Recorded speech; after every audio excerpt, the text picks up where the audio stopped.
Capítulo 9. Continuação do Cisma de Irshou. Krishna. F.O.Rai. Psteres de Ísis. Zaratustra. As sociedades cunham indivíduos que nascem e crescem, declinam e morrem, para renascer e viver de novo. Estão sujeitos à lei dos litros existentes, sujeitos à duração e extensão. Quando Irshou apareceu no palco do mundo, os países que seu cisma iria conquistar foram mais ou menos trabalhados pelas causas de morte que atacam toda a vida, mesmo as mais bem organizadas. Controvérsias agitaram o Império de Ares, desde seu centro até a última de suas colônias. Se esses debates não tivessem saído dos 2 primeiros concílios, eles teriam sido rapidamente encerrados pela própria ciência. Mas estudiosos, Euseurs, bardos, caíram na tagarelice pública dos meio-estudiosos, dos meio-filósofos, dos meio-literatos, numa palavra, entre as inevitáveis vespas da colmeia do trabalho intelectual. Como todas as sociedades teocráticas, a Índia preservou intactas todas as suas memórias. É impossível não reconhecer em seus tratados filosóficos mais notáveis, no Darsanani, os resultados da agitação do pensamento secular fora dos templos, isto é, das universidades antigas. O Vedanta de Vyasa, o Mimamsa de Jainini, o Vaisheshika de Kanada, o Nyaya de Gotaina, o Yoga de Pantadigali, o Sankhya de Kapila ainda refletem exatamente os debates daquela época e as fases pelas quais a intelectualidade esotérica passou desde então, embora rebaixada, em Roma, Alexandria, Bizâncio, na escolástica, etc. Na literatura filosófica da cristandade, de Scott a Boucher e Moleschotz. Entre essas escolas e sistemas, que eclipsam singularmente os da Europa, o Sankhya é certamente a mais antiga manifestação do naturalismo e do rionismo opostos ao borismo. A hierarquia das ciências divinas, propriamente ditas, é suprimida, com uma afetação manifesta de não tomar emprestado nada da tradição ou dos livros sagrados sobre esse assunto radicalmente banido. A mesma observação se aplica ao Yoga, ao Nyaya, ao Vaisheshima. É a alma do mundo, é o vil, é a tríplice natureza, é Iva Suma, residindo inteira e exclusivamente em suas 3 hierarquias das ciências físicas, humanas e universais, na ordem visível e na ordem invisível. O Mimamsa e o Vedanta só virão preencher na mente pública o aime que o ionismo terá colocado entre o espírito e a alma universais, entre Svara e Prakriti, entre Lod e Yahweh, entre a primeira hierarquia da ciência antiga e as outras 3. É a essa palha filosófica do alto que vem, mas separado pelo solitário do trigo científico de Dorísnia, que o fósforo de Jô incendiou paixões civis e políticas. Os mesmos sintomas foram observados no Irã na época. No Varkana, dizem os escritos sagrados dos persas, quase todas as grandes cidades também foram agitadas pelo zumbido dos filósofos e pela corrupção dos ociosos, antes de serem abaladas pelo cisma. Meruzi distinguiu-se por suas controvérsias apaixonadas, Nissa por seu racionalismo, Sextan por seu espírito de anarquia, Herat por seu luxo e sua miséria. E quando o cisma chegou, Urva estava cheia de escândalos, Hilircania com libertinagem desenfreada. O Ebire, diz o Kuname, permaneceu fiel, era a terra da lei pura. Esta terra dos hebreus primitivos seria ela própria abalada mais tarde pela Revolução.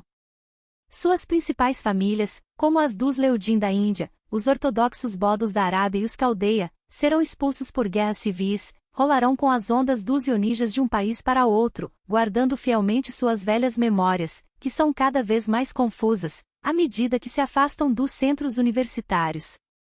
Mas, invencivelmente tenazes em sua obstinação, recusando-se a aceitar qualquer nova doutrina, eles se tornarão odiosos para todos, para os seguidores de Irshou e para os seguidores dos reformadores religiosos da Índia e do Irã, Krishna e Zoroastro. Quando o verme entra na árvore, ele enxameia lá, e seu trabalho nunca para. Assim, no Império de Han, após a anarquia de ideias, a dos fatos já havia se manifestado antes de Irshou. Da Síria, diz Mirconde, a Rosecefa, os seguidores de Ahan vieram restaurar a ordem, que havia sido alterada pela corrupção dos grandes e pela bastardização dos príncipes. No Egito, mais de 2 séculos antes de Irshou, a prosperidade extrema já havia dado seus frutos de decadência. Após a grande paz da Quinta Dinastia e seus 9 reis menfitas, dissensões internas eclodiram. Além disso, a Gendarmaria Internacional teve que ir à guerra para vincular vice-reis e reis turbulentos à paz universal do Império Han. Os dois primeiros concílios fizeram os maiores esforços para manter ou restabelecer a harmonia social, internamente entre os membros do Terceiro Concílio e suas tribos de várias raças, e no exterior entre os povos e vice-reis do Norte e do Sul. A raça negra nunca esqueceu sua antiga supremacia, e estava, como a raça vermelha e a raça amarela, atenta aos menores sinais de fraqueza dos celtas de Ares. Além disso, ela tinha em seus antigos anfitriões, os celtas bodonanos da Arábia, as costas da África, os oásis e as colônias mediterrâneas, amigos que estavam sempre prontos a dar-lhe uma mão contra qualquer governador, contra qualquer vice-rei, contra qualquer rei que tendesse a tornar seus poderes arbitrários e sinárquicos arbitrários e pessoais.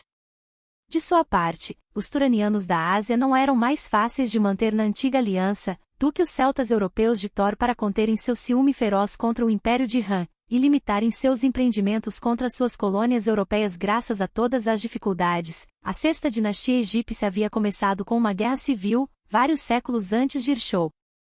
No sul, os vice-reis negros e os bódons haviam empurrado Ati para o trono em Elefanline, enquanto no norte, o primeiro concílio coroado em Mênfis, um soberano de acordo com a tradição indo-celta de Menes. Ati tinha sido morto por uma revolta militar, e Papipe tinha sucedido. Como os nomes foram dados aos soberanos após sua iniciação, o de Papi indica a retomada da tradição sacerdotal dos Paradesa e do Parazipará, como veremos. Foi então, de fato, que o chefe do Conselho de Deus, Ona, um auditor áulico, tomou as rédeas como grão-chanceler do faraó e reorganizou a sinarquia, os serviços internos, as assembleias do Terceiro Conselho, com todas as prerrogativas econômicas deste último, administração local, polícia regional, ano cantonal, cobrança de impostos. O pontífice egípcio. Supervisor ou episcopo dos profetas, DT, ou a política dos príncipes negros, dos Bodom-Aques, e mais uma vez ligado à pasavelha turbulência do Quinteira e seus 4 nomes. No norte, o grão-chanceler derrotou em batalha campal a liga dos sírios e bodos da Arábia, os aramos e os ilerouxas, que haviam se jogado sobre as minas do Sinai. No Egito, como em todo o império de Ban, o exército estava a serviço da lei do carneiro e da paz do cordeiro. Consistia em 3 elementos distintos. Maior dos templos e todo o corpo erudito de armas especiais, ligado aos saictuaries, os quadros regulares, mantidos pelas comunas, sob as ordens do Terceiro Conselho, as taxas em massa e os mercenários intercalavam-se, em tempos de Guefre, nos quadros do exército regular. Assim, apoiando-se em Ona, Papi, um gigante de 9 pés, reinou quase um século, e atingiu a idade de 120 anos. O chefe do quórum de Deus o superou em longevidade. Ele colocou no trono Merenra, filho da rainha Haomerianknas. Pôde, assim, consolidar seu trabalho de reparação, antes de ir descansar em Abidos, e fazer, no Amenti, a grande viagem cósmica das almas. A vida deste supervisor dos profetas da Grande Pirâmide é resumida em 50 linhas em seu túmulo. Quando Irshou sacudiu sua tocha incendiária na Índia, o Egito estava novamente em turbulência. Desde o tempo da rainha Nitakrit, que morreu em 5500, os reis tendiam à arbitrariedade, mas dificilmente no trono são quebrados em pagamento pelos 2 primeiros concílios apoiados pelo terceiro. Em 70 também, diz Maneton, a 7ª dinastia tem 70 reis. Em 146 anos, a 8ª dinastia teve 27 reis. Noverca, Noverous, AD, reinaram apenas alguns anos. O terceiro concílio do reino foi agitado pela oposição.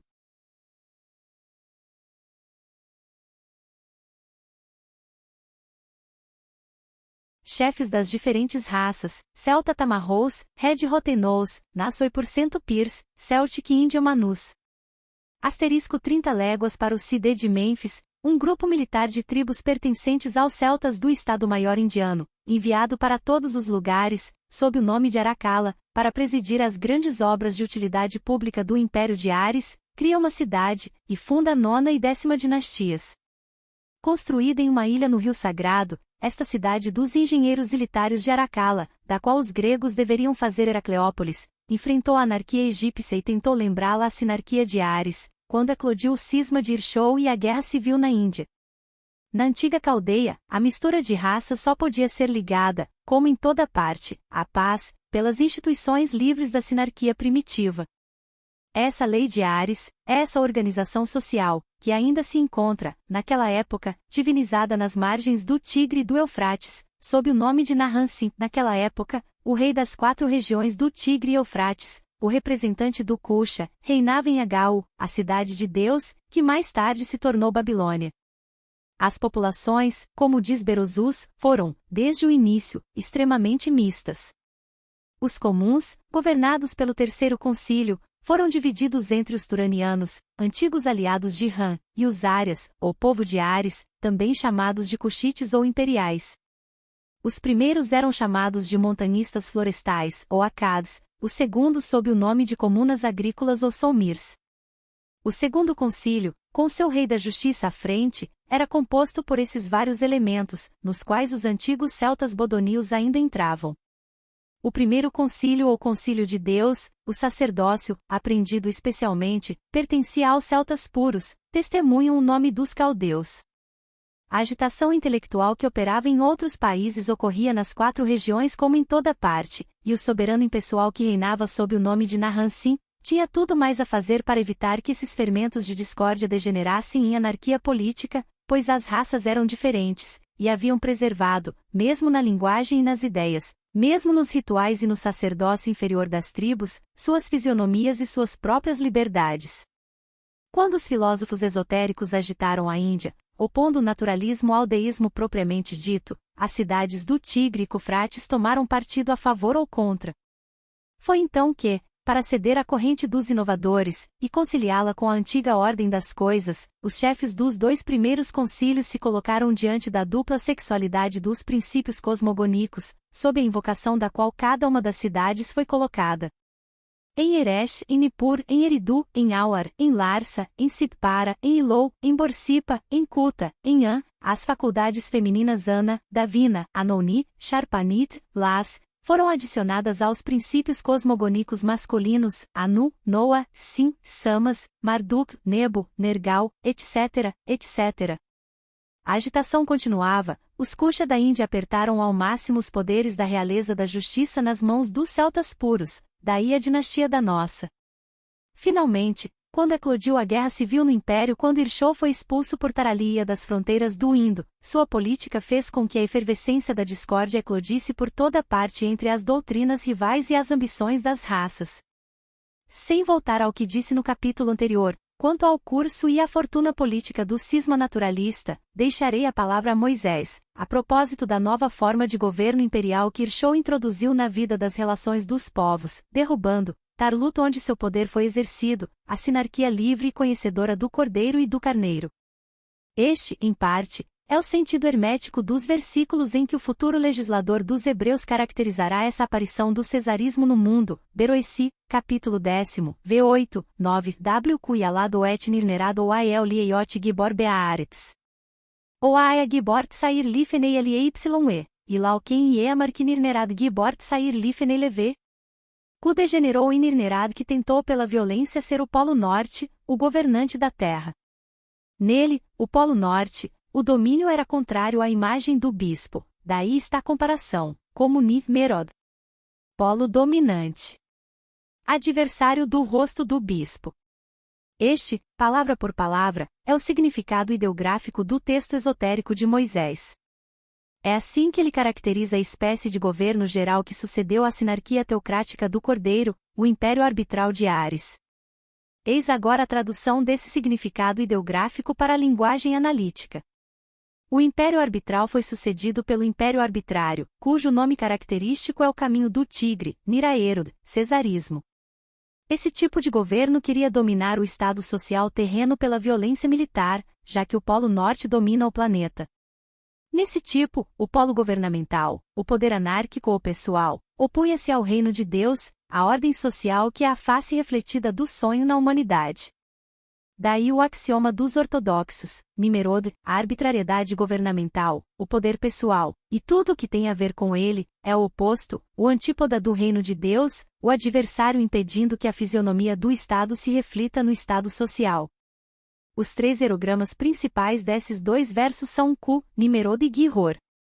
Em Ku e em Nimerod, o sacerdote de Osíris, o ortodoxo que constituirá o povo hebreu para fazê-lo levar ao longo dos séculos a ciência cosmogônica dos templos do Cordeiro e o slogan social da sinarquia da conexão, opõe-se, não a dois homens, mas a dois tipos de governo geral. Um é o arbitral imperial do Kusha da Índia, sagrado por Ram, o outro é o império arbitrário da Síria, como Ninus de fato constituirá, depois que Irshou determinou em princípio. A primeira, que significa o princípio espiritual, ígneo, do qual Ares era o hieróglifo, é a sinarquia coroada pelo Lamen, o imperador da justiça, em um supremo magistrado dos reis e da lei das nações. O segundo, cujo emblema é touro, hieróglifo da água, do princípio plástico, é a própria anarquia, coroando com o seu próprio menos num César da iniquidade, num déspota que segue o caminho do tigre, que pisoteia sob os pés e dilacera sob os braços a lei das nações, as representações regulares desse direito, a moral dos governantes e dos governados, os povos e o tríplice organismo que garantiu sua tripla vida em três poderes sociais. O primeiro, delegado desses três poderes sociais, tinha acima de si a autoridade social por excelência, o concílio de Deus e o concílio dos deuses, portanto, ele era o reflexo orgânico do rosto do Ifive, criador dos universos, isto é, o representante do governo geral das sociedades pela sabedoria e pela ciência. O segundo pisoteia sob a autoridade dos pés, esmaga sob a iniquidade do poder pessoal o conselho de Deus, o conselho dos deuses, portanto, é o princípio da desorganização social pela política arbitrária, isto é, exatamente o oposto do reino de Deus na humanidade, e representa apenas o governo geral das sociedades por loucura e ignorância. É assim que os abramidas, membros do antigo Conselho dos Deuses em Caldeia, como seu sucessor Moisés, membro do Conselho de Deus no Egito, estigmatizará a entrada na cena do poder sem autoridade. É assim que eles vão imprimir o símbolo de Cain, a reprovação de Deus na política desde seus primórdios na história. É assim que marcarão na frente a anarquia coroada, a monarquia pessoal. Lutadores sérios, esses. Conhecem a força do adversário do reino de Deus, conhecem também a falta de couraça do seu falso direito de governar os homens por força, a começar pelos próprios soberanos, os primeiros prisioneiros de guerra de tal sistema. É por isso que não será em nome da política que tomarão o touro alado da Síria pelos chifres. Não será o republicano gritando que vai se opor à marcha dos governos no caminho do tigre. Cada tribuna leva a César, cada forma política a outra, pobres anarquistas de todos os tempos, que acreditam estar combatendo o cesarismo opondo-se a ele os retóricos do fórum. Pobres cordeiros sangrando sob o prego de aço da besta governamental, que está até mesmo entronizada acima de César, Conce, Puense cuja causa é maior. Os membros dos dois primeiros conselhos nunca se enganaram sobre essas questões, nem sobre a impossibilidade de resolvê-las apenas pela política. Assim, eles sempre usaram armas de precisão e um verbo de alcance eficaz para combater o mal e ressuscitar o bem.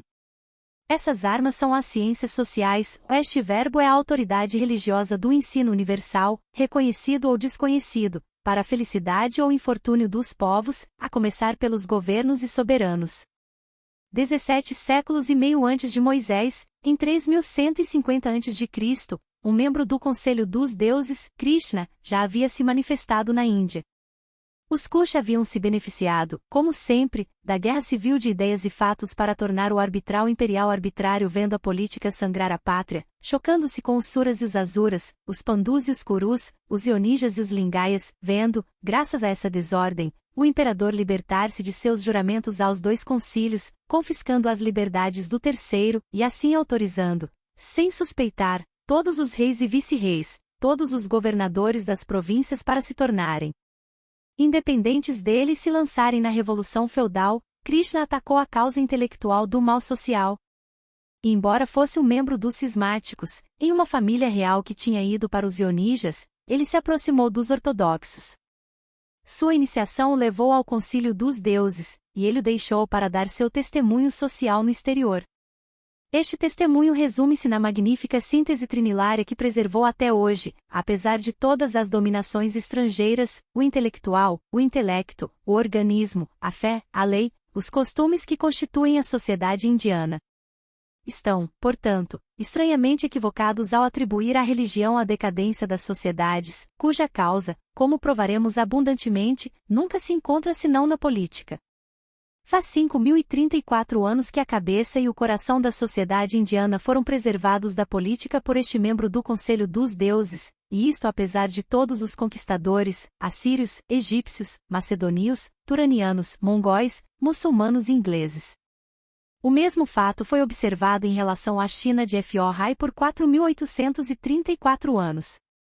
Ora, observe-se, ao contrário, na história, no grande laboratório das experiências sociais da raça humana, da pouca viabilidade das sociedades, a partir do momento em que só a política as governava, e compare-se. Caldeia, ou melhor, Assíria, desde Nino, Irã desde o mesmo período, Egito desde a invasão dos Ixos, Ásia Menor desde as repúblicas fenícias, Grécia desde a predominância do Terceiro Concílio nas assembleias, Tutalia desde a fundação de Roma por membros anarquistas do Terceiro Concílio, com exclusão dos outros dois. Todas essas experiências, todos esses fatos serão muitas lições. E quanto a toda a cristandade, suponhamos, o que não é impossível, que a China resolva seguir seu exemplo, estabelecer impostos permanentes, emitir empréstimos estatais e, assim, manter 1/10 de sua população sob armas, ou seja, 45 milhões de homens. Continue a suposição, e deixe que este exército de 45 milhões de homens venha dominar a Europa, do Cáucaso ao Atlântico. O que permanecerá, ao final de meio século, além do pensamento, da alma, do corpo, da fé, da lei, dos costumes da cristandade? Absolutamente e radicalmente nada, pois a força fisiológica do organismo social e das instituições da China terá engolido tudo num espírito sintético superior, a nossa ciência e a nossa indústria, como todas as nossas outras categorias dissociadas. Dito isso, voltemos a Krishna. Como todos os reformadores que saíram do Concílio dos Deuses, ele levou a sociedade esotérica onde ela estava. Os campos são semeados de acordo com seu estado atual de receptividade a uma determinada cultura. Daí a diferença nos cultos, de acordo com os diferentes países, que a anarquia social funciona de maneiras diferentes. Depois de consagrar a sexualidade dual dos princípios cosmogônicos, Krishna lembrou que em todas as coisas sua união biológica manifesta a unidade inacessível por um terceiro termo, a tríade ou trimurti. Não voltarei ao ensinamento intelectual que coloquei na boca dos Brahmanes em resposta a Irshu. Assim falou Krishna, remediando o cisma dualista da Trindade. Depois de ter refeito a educação moral da multidão, difundiu e comentou por toda parte a palavra divina de Ram, apoiou seus ensinamentos parabólicos pelos milagres da terapêutica dos templos e desenvolveu ao infinito em uma linguagem maravilhosa o princípio da tríade, da unidade harmônica. Um princípio tão verdadeiro em seu lugar quanto a díade, como a monada, como toda a ciência qualitativa dos números, Krishna chegou a um entendimento com os membros do Conselho de Deus para a reforma do simbolismo externo do culto. Ele ressuscitou a dinastia lunar e a dinastia lunar, dando assim a vitória aos Ionijas. 11 até aceitou a substituição do hieroglife zodiacal de touro ou Yashi, cuja nova lei os seguidores de Irshu haviam marcado. Desta forma, ele pacificou o fanatismo dos turanianos da Ásia e dos druidas europeus de Thor.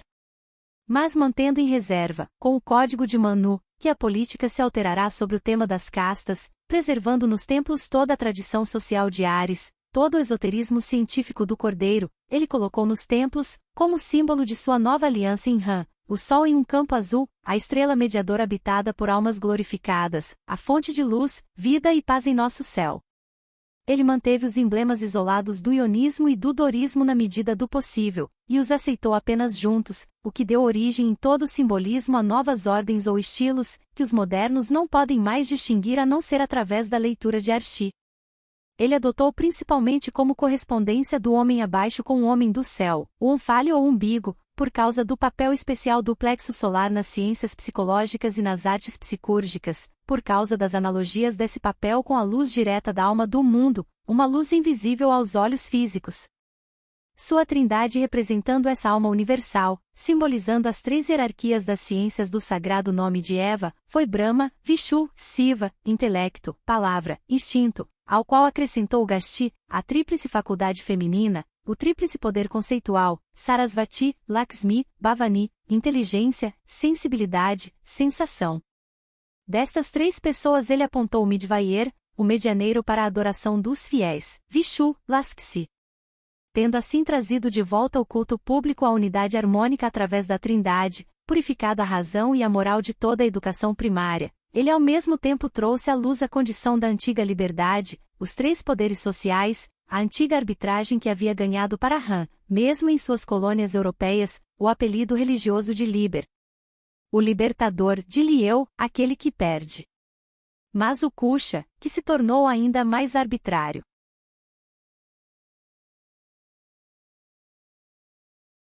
Sentia que, pela boca de Krishna, ciência, justiça, economia social, numa palavra, os três concílios, iriam chamá-lo de volta ao seu dever e elevar o controle da autoridade pontifícia acima de seu poder imperial. Por isso não deixou de perseguir Krishna. Um dia, esse homem divino se distanciou de seus discípulos para meditar e orar. 11 os deixará, assim como seu pupilo favorito Arjuna, e as santas mulheres Nishali e Sarasvati. Um emissário do tirano, Angada, seguiu à frente de uma tropa de arqueiros, mandou amarrar aos galhos de uma árvore e perfurou com flechas.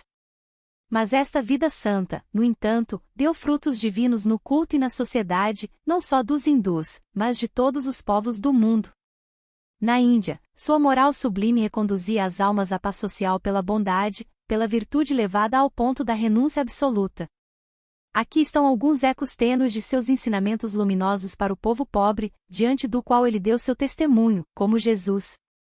A árvore, assaltada por um turbilhão negro de seixos, vinga-se respondendo com uma chuva suave e belas flores, perfumes puros, excelentes frutos, a concha dos mares. Quando o mergulhador a lê, responde-lhe colocando pérolas na mão, a rocha que a picareta do mineiro bate e quebra, enriquece-a com rubis e adorna-a com safiras, o minério que derrete o fogo do copo. Chora e gotas de ouro permanecem quando não existe mais. O homem sozinho para o Senhor, mas, ó doce sabedoria, aquele que vos ama pode sentir-se odiado, em vão ódio ataca e rasga a sua vida, o mesmo na tortura, ele não deixa de amar, ele abençoa até mesmo o braço ensanguentado que o tortura, e morre de amor, como a sandália que perfuma o ferro do machado quando ele cai. Tal era, na Índia, a manifestação pura que emanava do concílio dos deuses, para remediar os males públicos, purificar a moral e a razão comuns. Goin o reformador nasceu na seita dos Ionijas, de onde seu nome de Gopala, pastor, ele foi confundido pela apoteose indiana com o sinal do vaqueiro. Seu nome tornou-se clerista, o sagrado, Jesus, o Salvador, veja o Bhagavad Vedam e o Bhagavad Gita nos Puranas. Vemos sua doutrina do solar e herbe correndo como uma trilha beneficente de luz culta e calor social através de todos os antigos templos do Cordeiro abalados pelo cisma. Na Pérsia, essa doutrina foi levada adiante pelo primeiro Zoroastro, na China por Ephor-Rai, embora modificada pelo gênio especial desses dois homens e pela condição dos círculos que eles tiveram que reconstituir. No Egito, a mesma doutrina inspirou o culto a Horus, na Grécia o de Fanes e Apolo.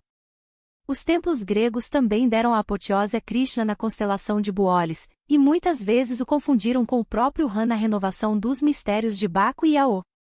Finalmente, os árabes ainda o reverenciarão hoje em seu esoterismo cosmogônico, sob o nome de Mufridal Rumi, o hierofante ou comentarista de Ram.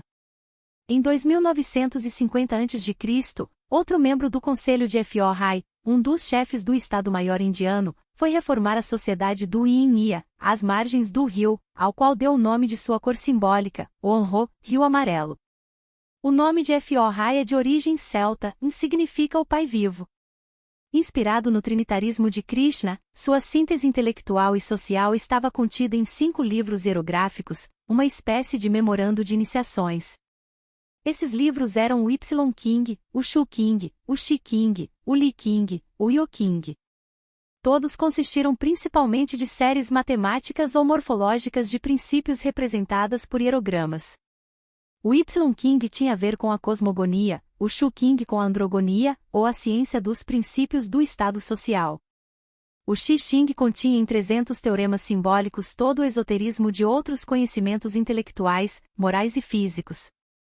O Li-Xing continha os cânones da ética social, as regras das cerimônias e da hierarquia dos deveres e das relações humanas. O Yo-Ring girava em torno da ciência e da arte da analogia, que os antigos chamavam de música, e que os modernos agora entendem apenas do ponto de vista puramente sensorial. À frente do Y-King, a unidade do princípio insondável, Tai-Ki, o universal, foi manifestada pelos Uyad, Yn e Yang, na tríade, Panko. Este último continha os 3 reinos correspondentes às 3 hierarquias das ciências de nome sagrado de EVE. O primeiro reino, Tianhuan, era o mundo inteligível, o último, Tioan, o mundo sensível, mineral vegetal, animal, o intermediário, o mediador, Jinhuan, era o reino Miual unindo os outros 2. Deve-se notar que, tendo que reorganizar os mongóis e os turanianos, Forrai aceitou sua transposição de sexualidades, atribuindo à passividade e ao descanso Yn, à atividade e ao movimento Yang. Esse fato deve ser comparado com o que eu disse sobre o caráter turaniano e tártaro da transposição dos sexos para os gêneros do Sol e da Lua, como ainda hoje é mostrado pelo simbolismo da língua alemã. É por isso que os livros sânscritos caracterizam a China por essa mesma transposição, Chandradup, a terra da lua masculinizada, do feminino se tornando masculino. Demoraria muito para explicar aqui a importância capital desses símbolos, que, do alto das 4 hierarquias de ciências de que tantas vezes falei, estenderam suas progressões aritméticas e morfológicas especiais, segundo a ordem divina ou natural, masculina ou feminina, aos sistemas de números, pesos e medidas, incluindo o padrão monetário. O cisma de Irschol tinha, a este respeito como em todos os outros, confundido os antigos métodos ascendente e descendente, quebrado a concordância do duplo aspecto da ciência, quebrado a antiga síntese, desmembrado a antiga unidade, da qual a grande pirâmide tinha sido o gnomon para todo o império de Ares. É nesse sentido que Moisés diz. Gênesis, capítulo 11, v1. A terra tinha então apenas uma palavra, apenas uma ideografia, na Babilônia, a famosa torre não passava de uma tentativa fracassada de uma síntese das ciências afirmando-se externamente em um novo gnomon. Eles não queriam retornar à lei de Ares, e os corpos instruídos nunca foram capazes de trazer a lei de Touro de volta à unidade. Daí a suposta divisão de línguas que as traduções esotéricas atribuem a Moisés, Gênesis, capitão Xi, v7. Ora, no texto esotérico dos ortodoxos que selecionará os hebreus, não se trata de línguas fonéticas, nem da verborragia dos tagarelas da época, mas da ciência sagrada e da ideografia erudita, das loiom e a geodésia, do sistema cosmogoniju e ao sistema métrico e ao etalo monetário. Neste ponto, como em todos os outros, a universalidade do conhecimento e da vida social dos povos, de um extremo ao outro da Terra, receberá um golpe fatal do cisma. É por isso que os pontífices indianos sempre culparam Forrai por ter feito aos vulgares, aos turanianos, uma concessão tão séria quanto a derrubada das sexualidades. O nome de Tixias, Jueus Brahais ainda dão aos povos organizados porque reformador, significa cismáticos. Os próprios chineses chamam seu próprio país de Tianhia, a sociedade celestial, mas o sacrifício anual do imperador a Shangte é de fato da Tora zodiacal, um hieróglifo do elemento úmido devorado pelo fogo do altar. Nos templos gregos, o símbolo do rapto de Europa pela bula fará referência aos mesmos fatos. Não vou voltar atrás no que disse sobre o Império Celestial. Como um mundo em um germe, estava contido em princípio nos livros sagrados de Forrai. Os reis, o culto dos antepassados, a autoridade do corpo docente, todas as funções públicas sob exame, o conselho dos deuses sob o nome de estudiosos, o conselho de anciãos com suas liberdades e seus poderes locais, nenhum conselho de Deus ou sacerdócio oficial, separado do mundo laico, este é todo o organismo social determinado pelo FO3. Insuficiente para o governo geral do mundo, para a constituição social das relações do culto com o culto, do Estado com o Estado, da nação com a nação, essa intelectualidade secundária, essa burguesia da antiga sinarquia, esse magistério drudliome da antiga Universidade dos Templos do Cordeiro, provou, no entanto, a força que tomara emprestada do edifício completo do Império de Ares. A antiga trindade de seus poderes sociais. Na ausência de um concílio de Deus, o corpo de estudiosos não recorreu ao apelo supranacional contra invasões, e em casa estava sozinho apoiando sua luta contra o império arbitrário.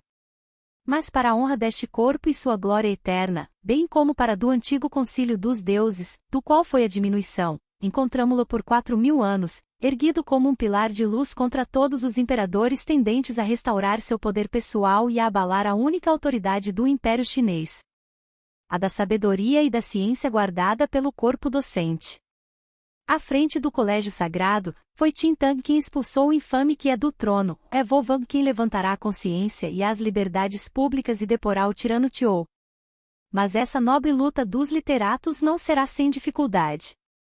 Eles serão dizimados e afogados em sangue, como o concílio dos deuses de todos os outros países, dos iniciados da Índia aos pitagóricos da Magna Grécia, aos gnósticos de Alexandria, ao colégio dos deuses de Israel.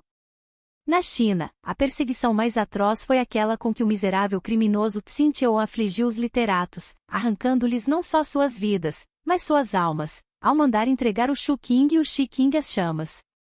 Qual dos corpos constituídos da Europa atual poderia mostrar, na defesa da autoridade social contra o poder político, um registro de serviço comparável ao do corpo de estudiosos do Império Celestial, guardiões inabaláveis da forte constituição intelectual, moral e civil que lhe foi dada, desde o início, por FO3, ao qual só deixa de tomar todas as nossas ciências para ressuscitar ao seu espírito antigo? No Egito, o eremitarismo de Crisla também teve sua influência benéfica na remoção da trindade Osíris Ísis e Horus. Mas a política dos cismáticos, já no ano de 2703 a.C., fez com que a antiga síntese, a primeira hierarquia das ciências, e finalmente Osíris, cujo nome Heródoto ainda tremia de pronunciar, relegada às profundezas dos templos. Depois, a lenda esotérica do desmembramento de Osiris, o senhor intelectual, o deus da antiga universidade e da aliança universal. Segurando Horus em seus braços com seu halo solar, a deusa com o crescente, isso é a dupla intelectualidade, natureza hiperfísica e física, estava ela mesma coberta de todas as suas ciências e todas as suas artes de uma dupla iniciação, pequenos mistérios, grandes mistérios. É deste período que data a prova de Muyat e o juramento aplicados a todos os níveis de ensino e conhecimento, desde o ensino secundário. É desse período que data, tanto no Egito como na Síria, a substituição do hieróglifo de touro pelo hieróglifo de Ares, cuja imagem os pontífices ortodoxos mantiveram, no entanto, em seus croziers. A tradição diz que o equinócio vernal caiu nos primeiros graus de touro, quando os mistérios de Ísis começaram. No entanto, a festa de Osíris permaneceu fixa no Natal, ou seja, na época em que o carneiro Ram, 41 séculos antes, coincidiu com o início do ano astronômico. A própria data da abertura dos mistérios de Ísis concorda com as primeiras pesquisas astronômicas do corpo literário chinês. Eles indicam a estrela do norte, Yeotiu, o pivô da direita, na constelação do Dragão, Alfa. Faz, portanto, quase 46 séculos que esses eventos ocorreram. O culto aos ancestrais contido no muito antigo Livro dos Mortos, o retiro do Concílio de Deus com suas bibliotecas ideográficas nas profundezas da ciência esotérica, o do Concílio dos Deuses no segredo dos mistérios de Ísis, salvou a existência intelectual e social do Egito, isto é, a alma de sua vida nacional, até o momento em que um rei ortodoxo, preparado nos templos, foi capaz de expulsar os Ixos. Em vão, o dilúvio da invasão fenícia rolou sobre este o invasor não dominou, era dominada pelo poder das instituições, das quais os dois primeiros concílios, embora baixando a cabeça, permaneciam o espírito e a alma invisíveis. Em vão, os reis pastores lutavam com todas as suas forças pelo cesarismo puro, eles sempre tinham que contar com a opinião pública que constantemente os desdenhava, vendo seu poder ilusório passar, e não admitindo outra autoridade além da religião. Este último, ensino da sabedoria e ciência dos mundos visível e invisível, permaneceu elusivo sob seus véus, enquanto cultivava no povo o fogo sagrado de suas esperanças pela pompa das cerimônias e pela consolação das festas públicas. Assim, graças a seus dois concílios, o Egito salvou sua civilização e conquistou seus rudes conquistadores.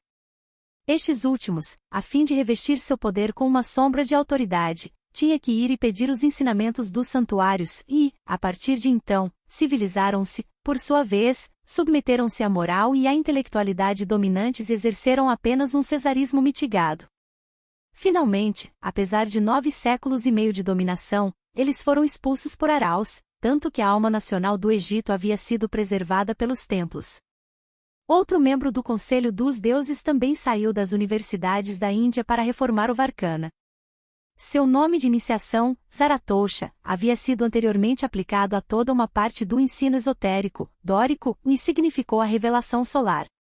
Hermipo e Eudoxo designam assim a escola sacerdotal de Ram, ele mesmo chamado, como vimos, de cabeça da marcha das estrelas, isto é, dos colégios cosmogônicos e astronômicos.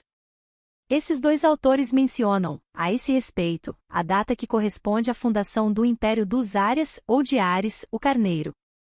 Este é também o período indicado por Platão. Mas depois de Krishna, o primeiro renovador que reviveu esta escola dórica no Irão, viveu, diz Plínio, cerca de 2450 anos antes da nossa era. A Pérsia não existia naquela época. Uma contração do nome Paradesa ou Paratesa, este nome foi dado a uma parte do antigo Varcanato apenas em termos de desprezo pelos cismáticos mongóis e turanianos. Assim, entre nós, os protestantes tratam os fiéis do culto romano como papalinos. É por isso que Eraço, Pitágoras, Suidas representarão por sua vez, como Meda, Pércio e Persomedes, o renovador da iniciação solar com a qual estamos preocupados. Mas esses nomes não corresponderão ao período em que esse grande homem deu seu testemunho de reforma social. Foi em Baal, no coração do centro universitário, em meio à rivalidade entre as escolas deísta e naturalista, dórica e jônica, que se exercita a ação desse reorganizador.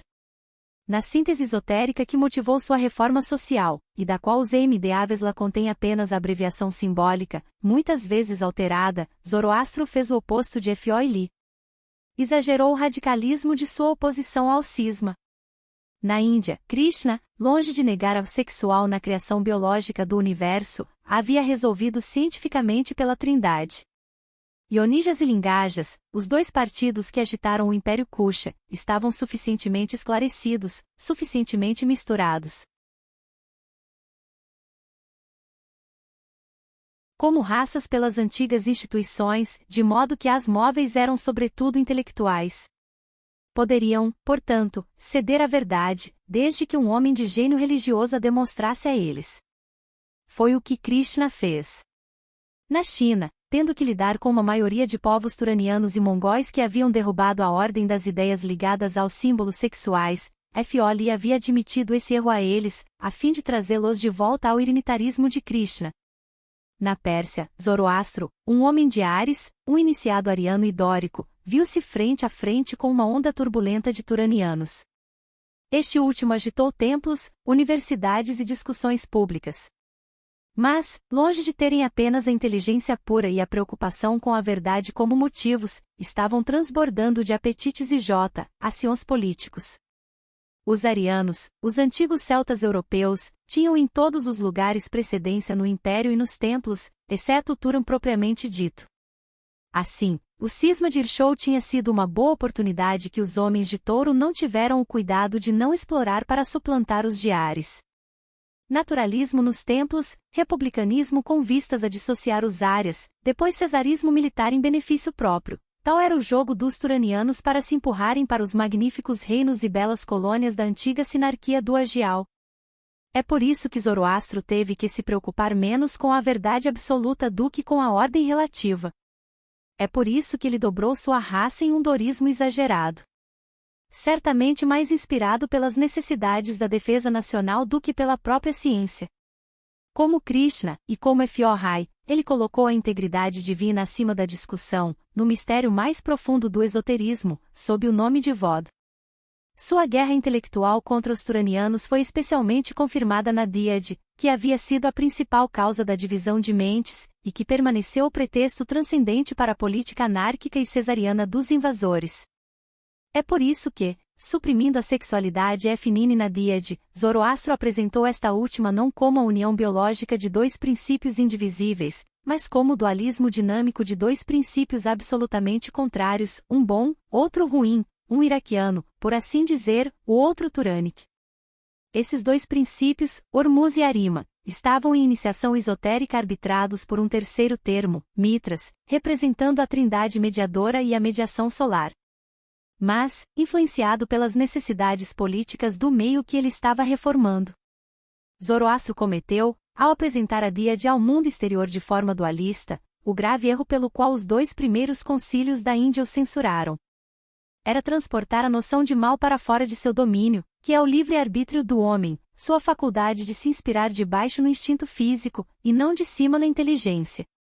A antiga ciência doriana concebia a queda como uma progressão cosmogônica descendo do ser absoluto para o não ser, do espírito puro para a substância divisível. Nessa noção científica, não havia o mínimo ideia do mal, mas, ao contrário, a do bem universal, vai trazer vida ao inini, do ciclo maior ao menor. Essa progressão descendente teve sua contrapartida na concordância da série júnica ou ascendente de existências, desde a do infusório até a do homem individual. Este Lernier, coroando a escada dos seres visíveis, subiu novamente ao cume dos céus, pela faculdade lhe dão a ciência e a consciência de se aproximar aqui abaixo de seu corpo de luz astral, para evitar a segunda morte, preservar sua individualidade e retornar às fontes inteligíveis do ser. Uma vez feita sua síntese intelectual sobre essas bases sectárias, quanto a Díade, Zoroastro levado às consequências ao extremo. Ele incitou seus adeptos contra os turanianos, e a revolta armada seguiu sua pregação no exterior. Ataca com fúria o orgulhoso Toinanin que aflige e atormenta os justos. Ele faz o mal, levanta-o, e ele se levanta por violetude, esmaga-o, tais são as paixões da raça que emergem nos EMD Avesla, 50a, 45a. O resultado da guerra foi a separação absoluta do Irã, que já foi parte integrante da Confederação Varkawa. Apesar das justas censuras que os brahmanes dirigiam a Zoroastro, do ponto de vista intelectual, seu mesmo exagerado dorismo teve grandes resultados para o bem geral da humanidade. Como seu país estava no caminho que levava à posse da Índia, a Síria e Palestina, reagindo assim contra o impulso turaniano, ele garantiu a existência da antiga civilização, e a cobriu durante todo o tempo em que sua preservação foi necessária. Graças a ele, a predominância da política pura no governo parcial de seu país e no governo geral do mundo foi contrabalançada pela antiga sinarquia. De fato, ele reviveu a autoridade intelectual e moral dos dois primeiros concílios sob o nome de Mahawo com acento circunflexo DH, Mahabad, a grande sabedoria. O poder real permaneceu sujeito a essa autoridade até a conquista do Irã por Nino, e o povo se reminou ainda mais, graças às liberdades públicas e ao conselho de anciãos, em acordo com os outros dois. Ora, esses bons resultados teriam sido impossíveis na Índia sem Krishna, na China sem Ephiorrai, no Egito sem o sacerdócio e os mistérios de Ísis, na Pérsia sem Zoroastro, em todos os lugares sem os dois primeiros concílios da antiga sinarquia. Assim, veremos o despotismo sempre tentando aniquilar, não apenas esses dois concílios estabelecidos antes dele, mas todos os monumentos da ciência, todos os fantasmas da autoridade divina, sobre o cadáver sobre o qual a iniquidade pode reinar com pura política. Observe por toda parte o progresso dos governos puramente políticos, desde o seu início até a aniquilação da antiga sinarquia. O que Ninus está fazendo no Irã? Ele dizimou os dois primeiros concílios, aniquilou o governo do Mahabad, perseguiu os livros sagrados, os depósitos das ciências cosmogônicas e sociais. O que Nabon-Assar está fazendo na Babilônia? Ele quer apagar todas as vezes anteriores, riscar as inscrições, quebrar todas as mesas de latão, derreter todas as estelas, queimar todas as bibliotecas. 11 é absolutamente necessário, na mente deste bruto, que a era dos tempos vindouros data de sua má vontade. O que o estúpido Tsinteo está fazendo na China?